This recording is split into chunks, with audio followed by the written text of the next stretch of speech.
Merhaba arkadaşlar, yepyeni haberlerle karşınızdayız. Elçin Sango, medyayı sev ama esiri olma diyerek düşündürdü.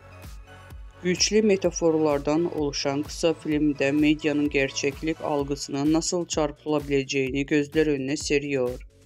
Elçin Sango'nun fotoğraflarında görünmemesinin medya tarafından tükenilen bir figür haline getirildiğinde gerçek kimliğinin kaybolduğunu sembolize ediyor. Medyaya esir olamam uyarısı insanlarda medya tüketiminde bilinçli olmalarını hatırlatıyor.